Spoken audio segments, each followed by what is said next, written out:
Makwento ko sa inyo, noong 2016, bago mag-eleksyon. Pumasok ako doon sa pagtitinda kay Barogon. Si Barogo taga Bicol. Dito lang sa pinagsama sa Tubino, diyan sa bahay nila master. Sila nakatira, ganun din kami. Ang nangalaga noon si Gigi. So, umano ako noon. Nung nandun na kami sa Global, nung time na yun, nagsulat ako sa notebook, istorya sa totoong buhay ko. At sinama, dahil nga, mag-eleksyon din yun, parang sinabi nila na may hashtag na pwedeng magsulat sa notebook. Kung ano yung mga sinasabi sa notebook, yun yung gagawin sa presidenteng uupo. Yung mapili. Yun, nagsusulat ako sa notebook. Ang katunayan, ang kabilangan sa aking notebook na sinulatan ko 18 kapiraso, pinakahuli yung pinakamalaki. Yung natuluan ng luha ko na ang uupo lalaki, hindi babae. Yun. Noong time na lumipat na kami doon sa Nara Street, nagsusulat ako sa note. Sa note na ako nagsusulat. Sabi nila, dapat i-picture na lang i-video na lang daw para hindi na mahirapan. So, ang ginagawa ko, sa note lang ako nagsusulat nung time na yon. Lumipat kami doon sa banda sa kabila, yung sa bahay ni yung sa pagmangkin ni Rufino Lipata. Doon kami nakatira. Sa note pa rin ako nagsusulat. So, naglitis na ako noon tungkol sa dapat ilibing si Ferdinand Marcos sa libingan ng mga bayani. Kasi nga, karapat-dapat naman siya ililibing sa libingan ng mga bayani kasi nga, ito kasi 20 years siyang nakaupo sa bansa natin. Sa lahat ng mga presidente, siya lang yung pinakamatagal na umupo sa bansa natin na umabot ng 20 years. Sabi nila, hindi pwede kasi nga magnanakaw daw yun sa kabansa-taong bayan, kurakot daw yun, at saka mamamatay tao, rapist daw yun. Sabi ko, kung rapist kung mamatay tao si Ferdinand Marcos, bakit umabot ng 20 years ang kanyang serbisyo sa bansa natin? Sabi ko, kung kurakot si Ferdinand Marcos, bakit nakagawa siya ng pinakamatibay na tulay na San Manito Bridge at saka Marikina Bridge at Pangasinan Bridge. Sabi ko gano'n. Kung yun yung sinasabi ko dati sa note. Tapos nagdebate kami nung nagtinda pa rin ako. Sa tuwing magtitinda ako, diyan sa BCDA, diyan sa tulay. Kahit maraming taxi na pinapara ko na wala na may laman, pinara namin kasi magtinda nga kami. Kasama ko yung mga anak ko.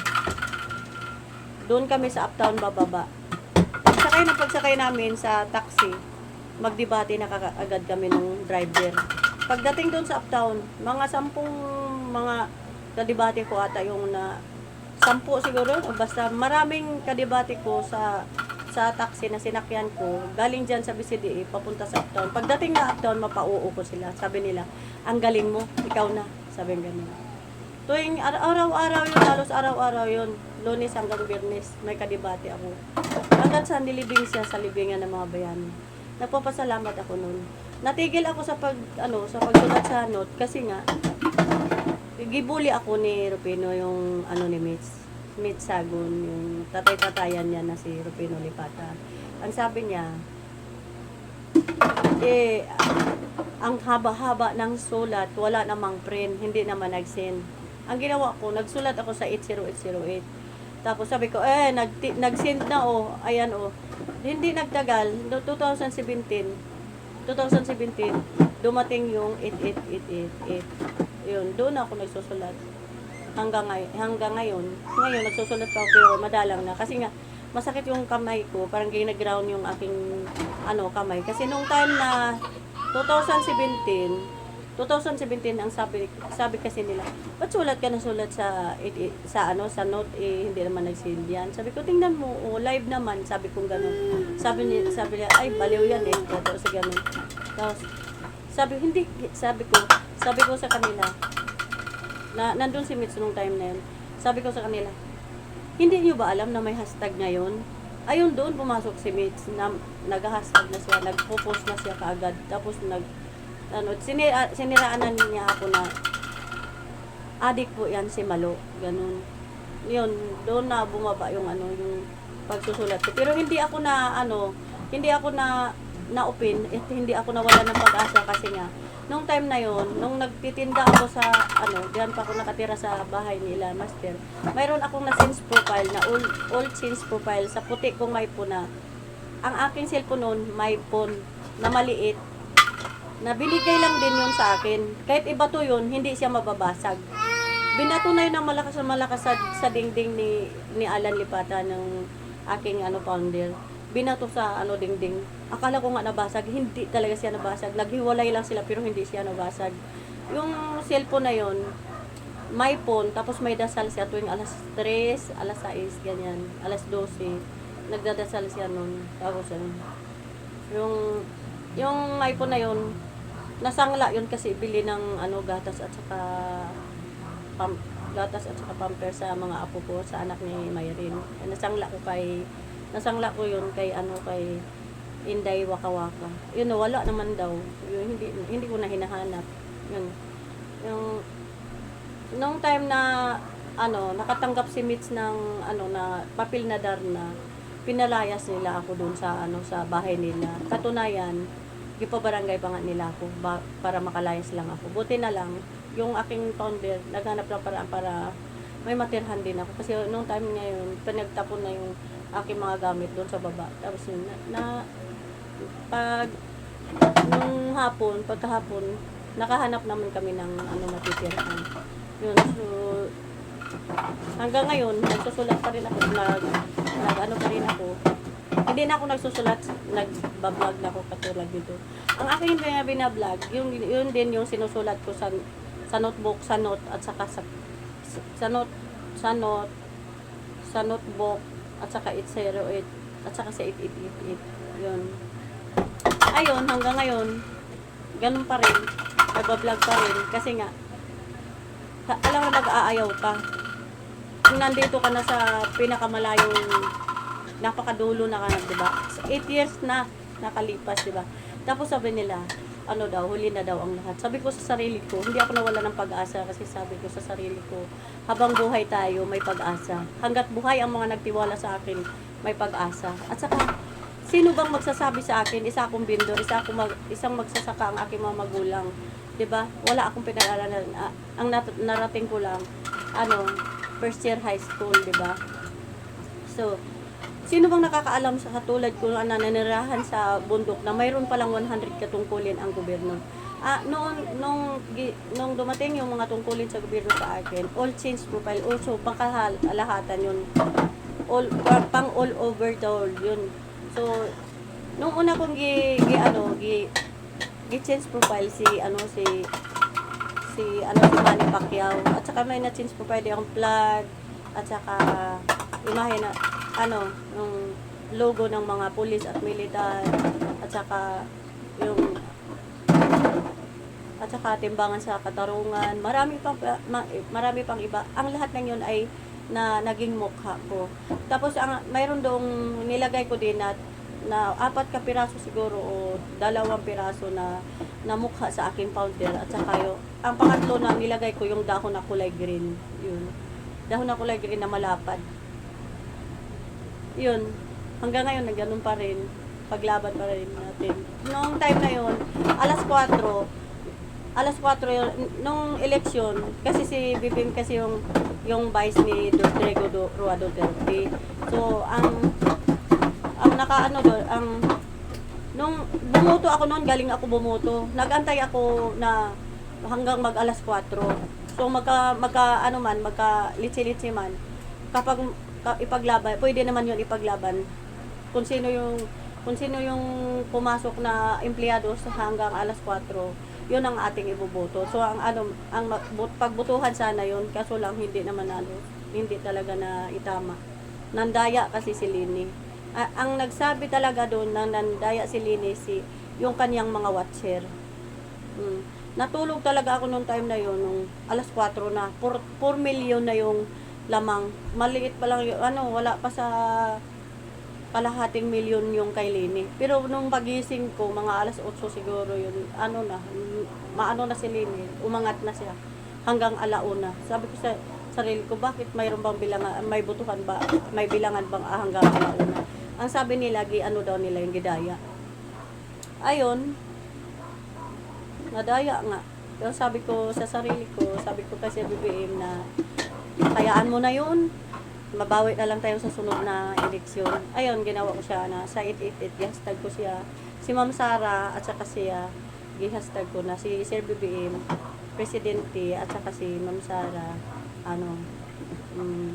Vice. At saka tinama ko na yun. At saka marami nang bumuboto. At sabi ko sa kanila, iboto natin kasi nga, kung kurakot ang mga Marcos, walang hindi aabot nga ng wala tayong ubos ang wala tayong tulay na San Manito Bridge na matibay na manribay na inano pa rin natin ngayon na ginagamit. Tapos sabi nila nung time na may tukhang, sabi ko kapag hindi nyo tama yung tukhang, yung nakapatay na pulis, siya yung ikukulong kasuhan dahil krimen yun. Diba? Kapag nakahuli ka, dapat ikulong mo. Huwag mong patayin. Dahil hindi naman kriminal ang katuwang sa batas. Okay. Nagpapasalamat ako kasi nga, ayan, naayos naman ang lahat hanggang ngayon. Nakinig pa naman sila. So, ayun, nakarinigan na tayong lahat, halos. Kasi hindi umamin, sinungaling, ayun. So, yan lang muna. Yan yung kwento. Noong 2016, bago mag-eleksyon. Ito naman 2022. Ayan, nanalo nga ang aking presidente. Pasalamat naman ako. Si BBM. Wala pa daw ipinagbago, pangit pa rin daw. Ubod ng pangit. Usama na. Ganyan talaga ang mukha ko. Hayaan nyo na lang. Saan man ganyan talaga ang mukha. Kayo daw mag-make up. Maglagay ng eyebrow. Tingnan natin kung magbago din ang mukha ninyo. 'Di ba? Magkamukha pa rin. Ayan. Sinabi ko ang mga pangalan kasi nga, alam mo ba nung dati nung si Duterte pa yung presidente. Ang aking cellphone ninanakaw tuwing may sona. Sabi ko, bakit ganun? Ninanakaw. Tapos ngayon, kung mayroon man tayong binigay sa isang hero na mapagpanggap, kunin natin. Pero kapag aamin siya na nagsinungaling siya, hindi na natin kasuhan. Dublihin pa natin ang binigay natin sa kanya. So, kung mahiro man dyan nagpapanggap na nagngalan daw ng meats, anuhin na lang natin, aminin na lang natin para hindi na tayo kasuhan, ha? Dublihin pa natin yung naibigay sa'yo. Mayroon naman akong away. Pero dahil sa'yo, dahil nagpanggap ka, ang daming mga nangamatay na dahil sa tukang. Ako naman, pasensyosa naman ako na babae. Hindi naman ako nagdumot. Noong 2020, pinakulong ako. Wala naman akong kasalanan. Nagbili lang akong balot kasi nga gusto ko naman, hindi naman ako pabigat sa nagpapakain sa akin, di ba? Kailangan pa rin kumilos kasi nga siyempre hindi naman sapat yung ayuda na binibigay, di ba? So hindi naman ako natatakot. Bakit ngayon? Bakit ganun? Yung mga basurero, ba't hindi sila namatay? Sabi ko ganun. Noong time na yun, parang nilakasan ko na yung loob ko. Ayun, gigraw nila ako simula alas 8 hanggang alas 3. Hindi ako matutulog niyan kasi nga binabantayan ko yung sarili ko, baka mawala yung kaluluwa ko. Sige, yan lang. Yun na yun. Sobrang sacrifice. Pero hindi naman ako nawala ng pag-asa. Hanggang sa matulungan ako, magbablog pa rin ako. Kahit natulungan ako, magbablog pa rin ako para sa ating kinabukasan. Hindi ko pabayaan bansa natin. Maging sa iba't ibang bansa. hindi ko pabayaan dahil ako pinagkatiwalaan habang ako'y nabubuhay. Ako ay katuwang sa gobyerno, sa mga empleyado sa gobyerno at sa batas natin. Hindi ako tatalikod ng obligasyon. Ganun ako manindigan.